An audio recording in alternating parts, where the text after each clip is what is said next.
ભાઈ કોઈ ડરતા નહીં, બીતા નહીં. અમને પાછળ બેહાડો, આખો પાછળ. દિવસ આપણે રોડના ચક્કર જામ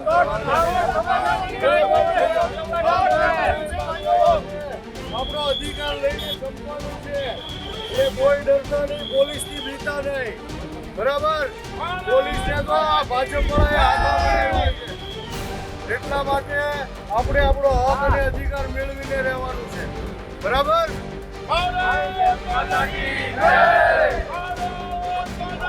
25 ગામના લોકોની આ યોગ્ય માંગ છે. તમે સમજી શકો, ભલે તમે પોલીસ અધિકારી હો, તમને અહીંયા બંદોબસ્તમાં મૂક્યા છે. બાકી આ લોકોનું જે આંદોલન છે, માંગ છે, જે આ લોકોનો પ્રશ્ન છે, એના નિરાકરણ માટે આ લોકો કેમ પડી ગામ લોકોને પહેલા એ વિચારો. અહીંયા આ લોકોને રસ્તો નથી આપ્યો, આ લોકોને અહીંયા 25 ગામમાં જવાનો વિકલ્પ નથી, એટલા માટે એને અહીંયા કટ પાડી છે. અમારે 3 કિલોમીટર આમ જવાનું અને 3 કિલોમીટર આમ જવાનું. એટલે આ લોકોને પેટ્રોલ બાળવાના, ડીઝલ બાળવાનો સમયનો વ્યય થાય, કામ ધંધામાં મોડું થાય, તો એનું કાંઈ વિચારવાનું નહીં. આ 2 વર્ષથી આ લોકોની રજૂઆત છે, આ લોકોની સમસ્યા છે. કાલે ઓલા કોણ છે સંસદ સભ્ય સુતરિયા, ભરતભાઈ સુતરિયા, કાલે પોસ્ટ મેકી. હવે તમને રેલો આવ્યો ત્યારે તમે પોસ્ટ મેકો છો. કાલે અમારી પોસ્ટ આવી કે રસ્તા રોકો આંદોલન કરવાનું છે, આ પ્રશ્નનું નિરાકરણ ન થાય તો ભરતભાઈ સુતરિયા એણે કાલે પોસ્ટ મેકી કે હું નીતિન ગડકરીને મળી અને આ ઉમણિયાવદર ગામનો જે રસ્તાનો પ્રશ્ન છે એની મેં રજૂઆત કરી. અહીંયા 5 જેટલા લોકો 2 વર્ષમાં એક્સિડન્ટમાં મરી ગયા અકસ્માતને લીધે.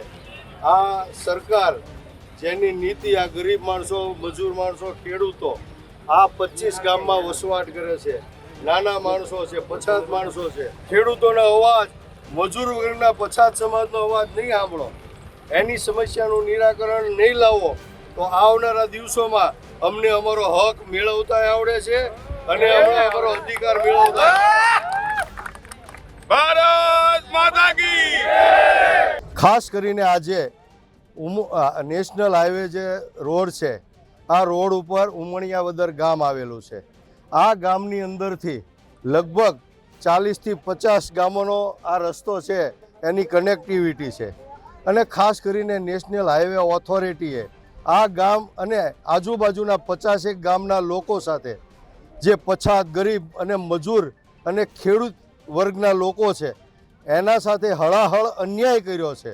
અન્યાય એ રીતે કર્યો છે કે જ્યારથી આ નેશનલ હાઈવે બન્યો છે ત્યારથી ખરેખર અહીંયા જે કટ આપવી જોવે, અહીંયા જે હાઈવે ઉપરથી રસ્તો આપવો જોઈએ એ કાયદેસર આ ગામને આપ્યો નથી.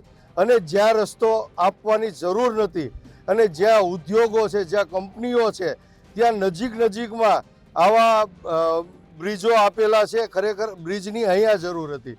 ત્યારે આ નેશનલ હાઈવે ઓથોરિટીએ આ ગામ સાથે, આ પછાત સમાજના ગામ સાથે હળાહળ અન્યાય કર્યો છે, ભેદભાવ રાખ્યો છે, વાલા દવલાની નીતિ રાખી છે.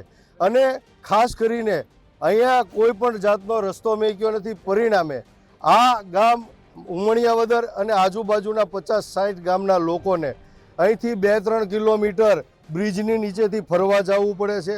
બીજું આ બાજુ ગાજેડા બાજુ ફરવા જવું પડે છે. તો આ ગામના અને આજુબાજુના 50 ગામના લોકો આ પ્રશ્નને લઈને ખૂબ જ ત્રાહિમામ છે, ખૂબ જ મુશ્કેલીમાં છે. આ ગામના લોકોની, આગેવાનોની છેલ્લા 2 વર્ષથી માગ છે, પરંતુ આ બેરી અને મૂંગી સરકાર, ખરેખર પછાત અને ગરીબ લોકો સાથે હર હંમેશ અન્યાય કરતી સરકાર, એના બેરા કાને આ લોકોનો અવાજ પહોંચતો નથી. ત્યારે આજે મારે આપના માધ્યમથી આ સરકારને કહેવું છે, નીતિન ગડકરીને કહેવું છે કે ખરેખર આ નેશનલ હાઈવે ઓથોરિટી બિલકુલ વ્યવસ્થામાં, સુવિધામાં અને આયોજનમાં નિષ્ફળ ગઈ છે. અને પોપટિયું જ્ઞાન ધરાવતા એન્જિનિયરો દ્વારા આ નેશનલ હાઈવેની ડિઝાઇન બનાવી હોય એવું લાગી રહ્યું છે. આવનારા દિવસોમાં જો આ ગામના લોકોની, આજુબાજુના 50-60 ગામના લોકોની સમસ્યાનું નિરાકરણ કરવામાં નહીં આવે તો મોટા પાયે આ રોડ ઉપર, નેશનલ હાઈવે ઉપર આંદોલન કરવાની ફરજ પડશે. અને તમામ નેશનલ હાઈવે આ રોડ ઉપર ચક્કા જામ કરી અને આ હાઈવે ઉપર જેટલા વાહનો ચાલતા હશે આ તમામને બંધ કરી દેવામાં આવશે એવી મારી આજે સરકારને ચીમકી છે.